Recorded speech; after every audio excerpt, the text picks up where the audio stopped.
प्रणाम और बहुत बहुत धन्यवाद महाराज जी। आप कितने सरल और साधारण भाषा में इतना सुंदर व्याख्या किए सनातन धर्म के मूर्तिमान के प्रतीक श्री राम कृष्ण। प्रणाम and thank you. We are extremely happy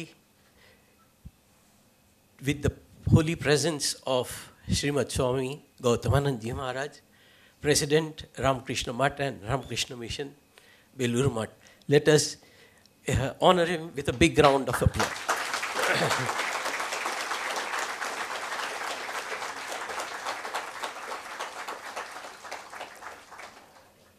I offer my pranams and request revered Swami Satyadevanand Ji Maharaj to please felicitate most revered Maharaj Ji.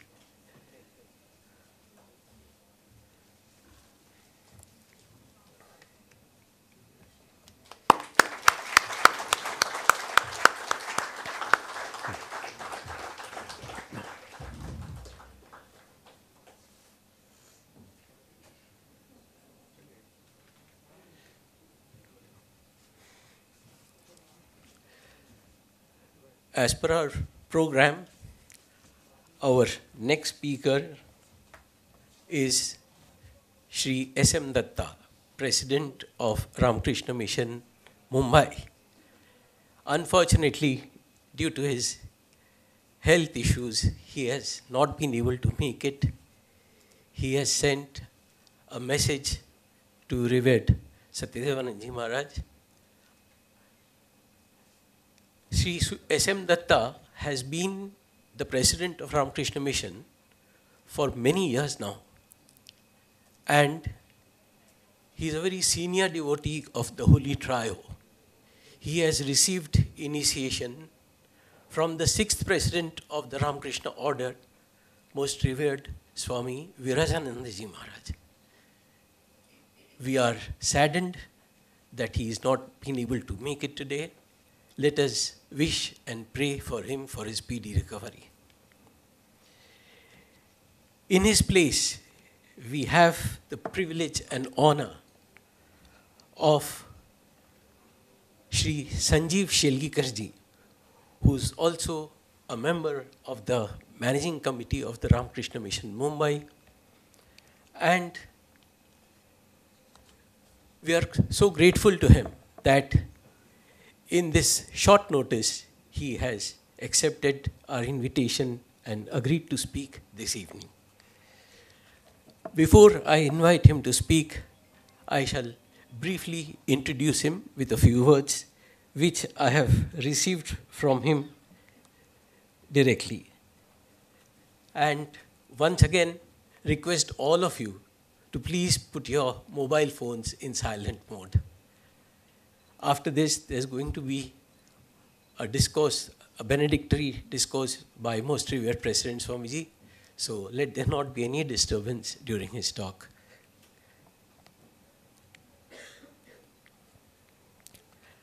Shri Sanjeev Shelgikar Ji has written himself, "My brightest spot in my profile is that I am associated with Ramakrishna Math and Ramakrishna Mission.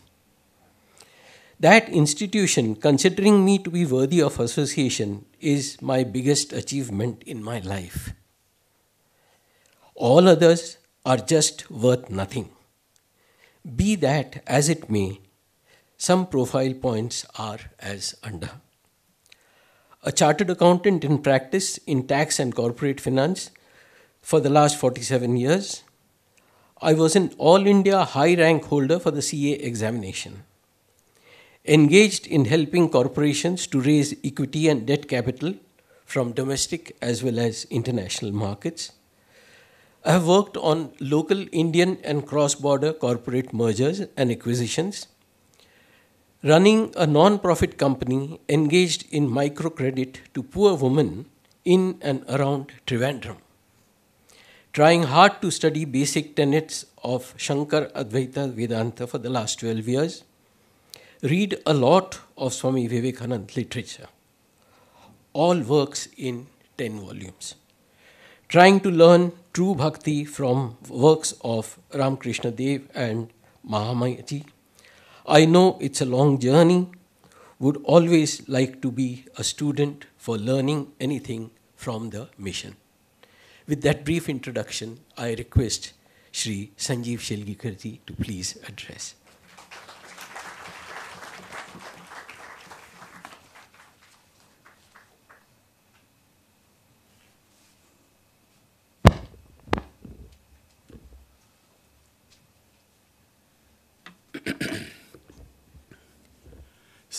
स्थापकाय च धर्मस्य सर्वधर्मस्वरूपिणी अवतारवरिष्ठाय श्रीरामकृष्णाय I offer my Sashtang Dandavats at the holy feet of Ramakrishna Dev. I offer my Sashtang Dandavats at the holy feet of Mataji. I offer my Sashtang Dandavats at the holy feet of Swami Vivekananda. Actually, I learned this from most revered Gautamanand Ji Maharaj a couple of years back when he was here. He offered Sashtang Dandavats 3 times to Holy Trio. It was not only one Sashtang Dandavat. So individually he offered Sashtang Dandavats, and that was a learning point for me, that whenever Sashtang Dandavat is offered or whenever any salutation is to be offered, every salutation has to be offered individually. So similarly, I offer my Sashtang Dandavats at the holy feet of Swami Gautamanand Ji Maharaj. We call it as a Bade Maharaj. I offer my Sashtang Dandavats to Satyadevanand Ji Maharaj, and I offer Sashtang Dandavats to all the monks and Swami Maharaj sitting here across the table. It's really my privilege. It's really my privilege to share a stage. In fact, I had told in the afternoon when Kulbhushan Maharaj phoned me that whether it is possible for you to do it or not. I said that I will try my best how to do it. I don't know how it will turn out. I don't know. But I will try. I am going to speak in Marathi. Because it was initially thought that I'll speak in Marathi. Maybe at some point of time, if Marathi's word becomes a little bit ticklish, then I will shift to either Hindi or English. Sanatan Hindu Dharma. Sanatan Hindu Dharma. तर सनातन हिंदू धर्म कुठून आला, कसा आला, केव्हा आला, कोणाला काही माहिती नाही. त्याच आत्ता सांगितलं त्यांनी की अनादी आणि अनंत. तर अनादी आहे तर म्हणून अनंत आहे. ज्याला आदी आहे त्याला अंत असतोच. तर समजा यत् सृष्टं तत् नष्टं. तर ज्या आदी नाही आहे म्हणून अनादी आहे, अनादी आहे आणि अनादी आहे म्हणून अनंत आहे. तर सनातन हिंदू धर्माचा पाया काय आहे? तर आपण सुरुवातीपासून जर विचार करायला सुरुवात केली की सनातन हिंदू धर्माचा पाया काय? सनातन हिंदू धर्माचा पाया सगळ्यात पहिला पाया काय आहे तर 4 वेद. ऋग्वेद, सामवेद, यजुर्वेद, अथर्ववेद. तर 4 वेद हे सनातन हिंदू धर्माचा मुख्य पाया. 4 वेद जर समजा वाङ्मय खूप डिटेल किंवा खूप मोठं आहे, अगाध आहे वाङ्मय, संस्कृत आहे, जी लवकर समजण्यासारखं नाही आहे, तर 4 वेदांमधला वाङ्मय जर समजा एकत्रित करायचं असेल तर प्रत्येक वेदामध्ये एक सिलेक्ट करून महावाक्य आलं. तर प्रत्येक वेदाचं महावाक्य आलं की प्रज्ञानम ब्रह्म, अहम ब्रह्मास्मी, तत्त्वमसी, अयम आत्मा ब्रह्म. तर 4 वेदांचा अभ्यास करण्याकरता जर समजा फार कष्ट होणार असतील, वेळ लागणार असेल, तर 4 महावाक्यांचा अभ्यास करावा. प्रज्ञानम ब्रह्म समजून घ्यावं, अहम ब्रह्मास्मी समजून घ्यावं, तत्त्वमसी समजून घ्यावं, अयम आत्मा ब्रह्म समजून घ्यावं. तर 4 वेद हे हिंदू धर्म, सनातन हिंदू संस्कृतीचं मूलाधार आहे. तर 4 वेदामधली जर 4 महावाक्य पाहिली तर 4 महावाक्यांचं अन्वेषण करून शंकराचार्यांनी त्याच्यामध्ये सांगितलं की 4ही महावाक्यांच्या अन्वेषणामध्ये नंतर काय सापडतं तर एकच गोष्ट सापडते जीवशिवैक्य किंवा ब्रह्म सर्वत्र अद्वैत ब्रह्म एकत्व. तर अद्वैत ब्रह्म एकत्व, द्वैत नाही. अद्वैत म्हणजे द्वैत नाही म्हणजे दुसरं काही नाही, दुसरं नाही म्हणजे एकच. तर जीव आणि शिव यांचं ऐक्य किंवा जीव आणि ब्रह्म यांचं ऐक्य हे जर समजा प्रतिपादित केलेलं सत्य ते आचार्यांनी एका श्लोकात सांगितलं, अर्ध्या श्लोकात. श्लोकार्धेन प्रवक्ष्यामि यदुक्तं ग्रंथकोटिभिः ब्रह्मसत्यं जगन्मिथ्या जीवो ब्रह्मैव नापरः. तर सनातन हिंदू धर्माची तत्त्व सगळी या अर्ध्या श्लोकात सांगितली गेली. ब्रह्माचं सत्यत्व, जगाचं मिथ्यत्व आणि जीवाचं ब्रह्मत्व, या 3 गोष्टीमध्ये संपूर्ण सनातन धर्म सामावलेला आहे. तर ते आचार्यांनी यदुक्तं ग्रंथकोटिभिः म्हणून सांगितलं. यदुक्तं ग्रंथकोटिभिः सांगितल्यामुळं त्याच्यामध्ये कुठल्याही ग्रंथामध्ये काही मूळ किंवा काही जे कोर असेल तर कुठल्याही ग्रंथाचा कोर हे ब्रह्मसत्यं जगन्मिथ्या जीवो ब्रह्मैव नापरः.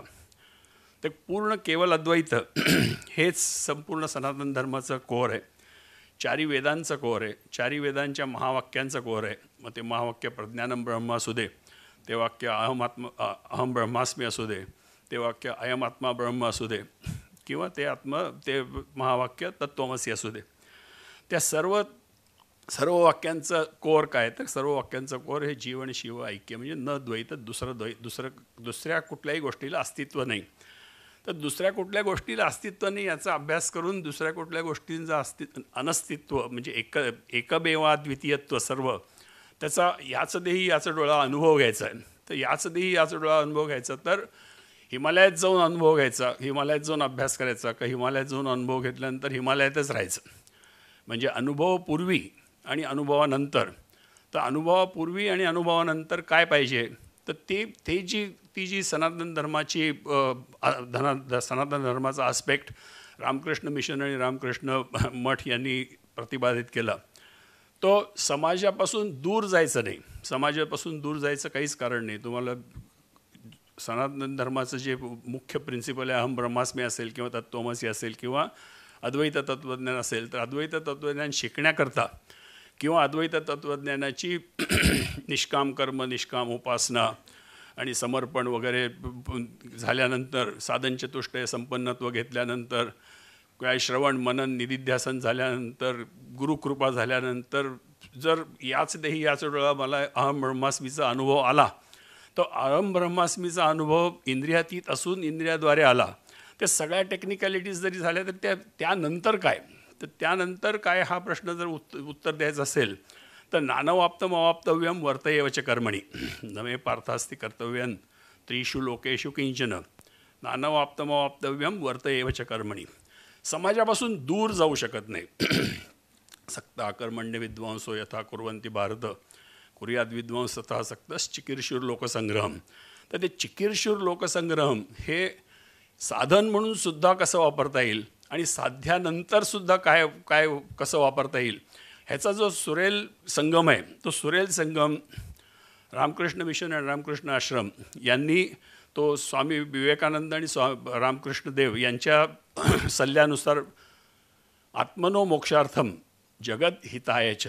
तर आत्मनो मोक्षार्थम जगत हितायच. आत्मनो मोक्षार्थम म्हणजे काय, ते तर आपल्या मनुष्य जन्माची इति कर्तव्यता सनातन हिंदू धर्माप्रमाणे मोक्षप्राप्ती हीच आहे. मोक्षप्राप्ती म्हणजे काय, कैवल्यप्राप्ती, अज्ञान निवृत्ती, ब्रह्मज्ञान, आत्मज्ञान, हे सगळ्या गोष्टी हे मोक्षप्राप्तीच्या सिनॉनिम्स असतील किंवा शब्द वेगळे वेगळे असतील. पण आत्मनो मोक्षार्थ हा जर समजा उद्देश असेल तर आत्मनो मोक्षार्थ हाऊ कसा असा प्रश्न येतो. तर कसा प्रश्न सोडवण्याकरता आत्मनो मोक्षार्थमसाठी हिमालयात जायला पाहिजे का, तर आत्मनो मोक्षार्थमसाठी हिमालयात जायची गरज नाही. आत्मनो मोक्षार्थमसाठी जगदहितायाच्या मार्गाने आत्मनो मोक्षार्थमपर्यंत जाऊन पोचू शकतो का, तर येस, जगदहितायाच्या मार्गाने आत्मनो मोक्षार्थमपर्यंत जाऊन पोचू शकतो. तर कसा, तर ती जी काय त्रिसूत्री सांगितली. त्रिसूत्री काय सांगितली, तर शिवभावे जीवसेवा, शिवज्ञाने जीवसेवा, शिवबोधे जीवसेवा. तर शिवज्ञाने जीवसेवा ही म्हणजे काय तर ज्या जीवाची सेवा मी करतो तो शिवरूपच आहे, म्हणजेच अद्वैत तत्त्वज्ञान आलं. ज्या जीवाची सेवा मला करायची आहे त्या शिवभावाने मी करणार आहे, म्हणजे शिवभावे जीवसेवा. समोरचा ज्याची सेवा करायचा तो जीव आहे तो शिवच आहे हा असा भाव आला पाहिजे, असं ज्ञान झालं पाहिजे आणि असं बोध झालं पाहिजे. असं ज्ञान, बोध आणि भाव तिन्ही मिळून जर शिवभावे शिवज्ञाने शिवबोधे जीवसेवा केली तर त्यामध्ये ही अत्यंत उच्च दर्जाची उपासना होते. अत्यंत उच्च दर्जाची उपासना काय आहे तर शिवभूत्वा शिवम यजेत. शिवभूत्वा शिवम यजेत असेल तर त्यामध्ये ती कशी अचीव होऊ शकते तर जीवसेवेनी शिवभूत्वा शिवम यजेत अचीव होऊ शकते. कारण प्रत्येक जीव हा शिवरूपच आहे. प्रत्येक जीवो ब्रह्मैवनापरामध्ये कोणताही जीव हा शिवरूपच आहे.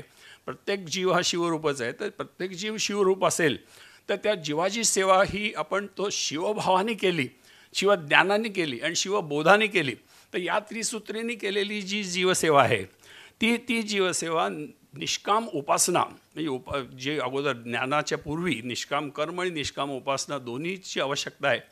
निष्काम कर्माशिवाय चित्तशुद्धी होत नाही, निष्काम उपासनेशिवाय चित्तशांती होत नाही, चित्तशुद्धी आणि चित्तशांती झाल्याशिवाय ज्ञानयोग्यता प्राप्ती होत नाही, श्रवण मनन निधिध्यासनाचा काही उपयोग होत नाही. निष्काम कर्म आणि निष्काम उपासनाच्या बेसवरतीच संपूर्ण एडिफिस जे म्हणजे आत्मनो मोक्षार्थांचं एडिफिस अवलंबून आहे. त्यामुळे काय परिणाम होतो तर या सेवेमध्ये शिवभावानी सेवा केल्यानंतर निष्काम कर्म आणि निष्काम उपासना. तर निष्काम कर्म कसं बघितलं तर जर कुठल्याही मी आजपर्यंत इतक्या रामकृष्ण मिशनच्या आश्रमामध्ये स्वामीजींचे बघितले, पण प्रत्येक स्वामी हा कर्तृत्व अहंकार राहित्य. तर कर्तृत्व अहंकार राहित्य त्यापाशी कुठल्याही प्रकारचं कर्तृत्व अहंकार नाही. एकाही रामकृष्ण मिशनच्या स्वामी महाराजांच्याकडे कर्तृत्व अहंकार नाही, कर्तृत्व अहंकार राहित्य आहे. दुसरा क्वालिफिकेशन काय फलासक्ती राहित्य. फलासक्ती आहे का इतके कार्यरत आहेत, इतके स्वामी प्रचंड कार्यरत आहेत, almost like 24/7 they are busy in working. की मग तो एज्युकेशन असेल, हेल्थकेअर असेल, कुठलाही समाजसेवेचा कुठलाही भाग असेल ते कार्यरत असून सुद्धा त्यांना बिलकुल कुठल्याही प्रकारची फलासक्ती अजिबात नाही. मग एकही स्वामीजी मला असे अजून दिसले नाहीत की ते फलासक्तीने त्यांनी काम केलं. ते फलासक्तीने काम करत नाहीत. ते म्हणजे काय आहे की त्यांच्याकडे कर्तृत्व अहंकार नाही, त्यांच्याकडे फलासक्ती पण नाही. आणि तिसरा मुख्य भाग, सगळ्यात महत्त्वाचा भाग काय आहे की प्रत्येक स्वामी हा समर्पण भावनेने सगळी सेवा करतो. कुठलंही काम त्याचं जे आहे मला अजूनपर्यंत जितके स्वामी मी बघितले तितके स्वामी सगळे समर्पण भावाने काम करणार आहेत. म्हणजे काय आहे की त्यांच्या कार्यरतीमध्ये अहंकार नाही, कर्तृत्व अहंकार नाही, त्यांच्या कार्यरतीमध्ये फलासक्ती नाही आणि त्यांच्या कार्यरतीमध्ये समर्पण भाव आहे. आता अहंकार राहित्याने युक्त, फलासक्ती राहित्याने युक्त आणि समर्पण भावाने युक्त असं हे जे कर्म आहे ते कर्म कुठंही बांधील होत नाही.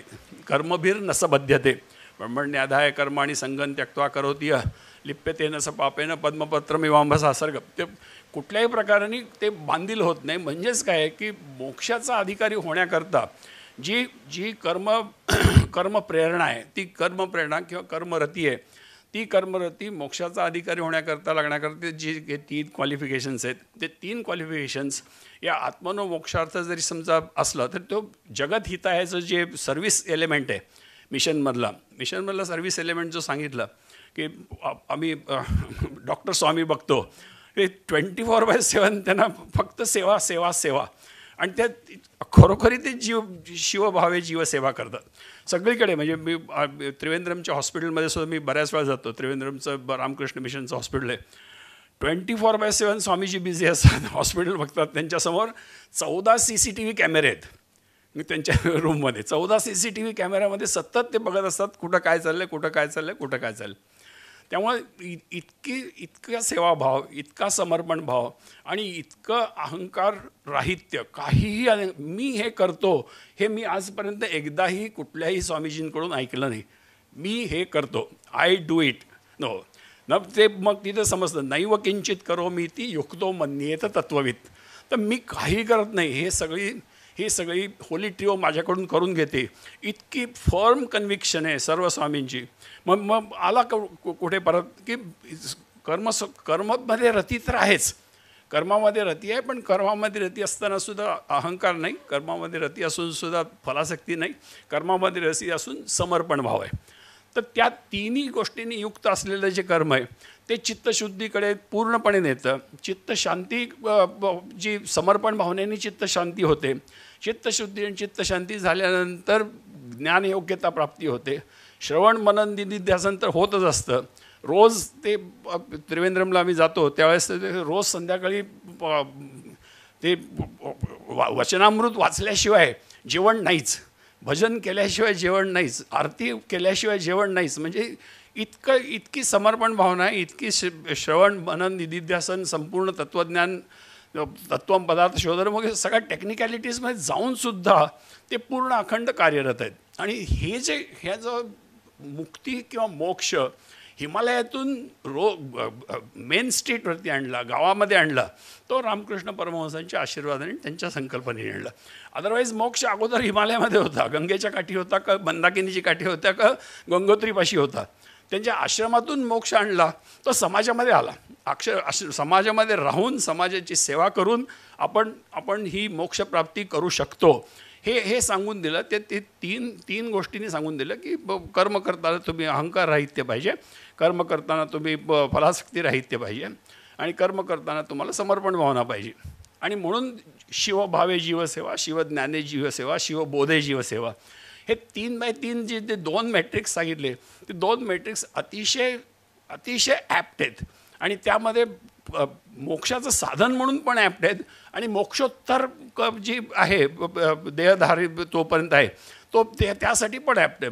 मोक्षानंतर काय आहे ना, आत्मन्यैवच संतुष्टस तस्य कार्य न विद्यते. ठीक आहे, झाली संपूर्ण ह्याचं देही ह्याचं डोळा अद्वैताचा इंद्रियातीत अनुभव इंद्रियामार्गे आला, पण त्यानंतर काय, देह असेल तर देह असेपर्यंत काय करावं, तर आत्मन्यैवच संतुष्टस तस्य कार्य न विद्यते. मग तस्य कार्य न विद्यते आहे का, नाही, तस्य कार्य न विद्यते नाही आहे. नानवाप्तम अवाप्तव्यम वर्त एवच कर्मणी. मला आप्तव्य अवाप्तव्य काही नाही, पण मी सतत कार्यरत आहे. तर ते मोक्षापूर्वी आणि मोक्षानंतर कार्यरतता, कर्मरतता ही जी आहे ती जी सांगितली गेली, ती जी योजना केली ती रामकृष्ण देवांच्या आशीर्वादाने आणि स्वामी विवेकानंदांच्या कल्पनेतून आली. आणि ती योजना सनातन हिंदू धर्माच्या सर्व एडिफिसवरती परफेक्ट बसते. तेव्हा त्याच्यामध्ये कुठल्याही प्रकारचा डेव्हिएशन होत नाही, कुठल्याही प्रकारचं व्हेरिएशन होत नाही. ती कुठल्याही प्रकारचा म्हणजे ज्याला अडथळा म्हणतो ह्याचा मोक्षाच्या मार्गातला जो प्रवासी आहे त्याला कुठल्याही प्रकारचा अडथळा नाही. तर यामुळे सनातन धर्म आणि ॲक्च्युअल सामाजिक व्यवस्था याचा दोघाचा मधुर मिलन कसं केलं तर ते या मार्गाने केलं. आणि एवढं बोलून मी छोटंसं भाषण सांगतो.